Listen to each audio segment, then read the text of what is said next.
there was a whole suite of things that they came with. But at the end of the day, the really interesting part is going to come tomorrow when, for the first time in 30 years, Major League Baseball is going to propose a salary cap. And the details of that are going to be the interesting part. What's the revenue split going to be? Would it be 50-50? What's the top end going to be? What's the floor going to be? And more than that, what are they going to offer major league players in exchange for this thing that they have vehemently opposed the entirety of the existence of the union? Could be a gigantic pivotal change in a sport that has had something that no other league has been able to maintain. Every players association outside of the Baseball Players Association thinks to themselves, how the hell were they able to negotiate this guy to be able to pay $750 million fully guaranteed over the next 10 years? That's unbelievable. We in the NFL got Deshaun Watson's contract, which was $230 million fully guaranteed, and there was a full celebration that maybe that would become the new norm. It was not, because the league was never going to let that happen.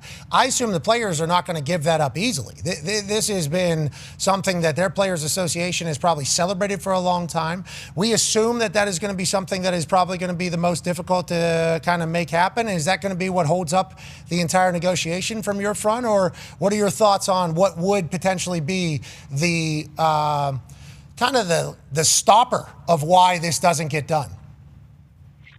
Pat, when you join the Major League Baseball Players Association, there are a few things that you are told. And the chief among them is, we do not have a salary cap, and we are never going to have a salary cap. That's something that they take pride in. That's something that is fundamental to their being. And so when Major League Baseball comes to them and says, we want a salary cap system, immediately you're going to see players tomorrow crying no. And they're going to continue on that, which is why all of those other details that are involved in the proposal from Major League Baseball, it's going to be interesting to see how players respond to that, because what MLB is hoping, what MLB is banking on, is that they're going to be able to give the players something that gets them off of that position.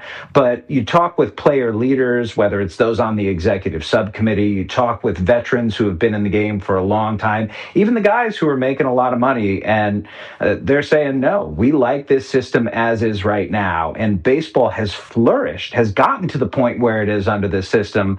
Why would we go and change things?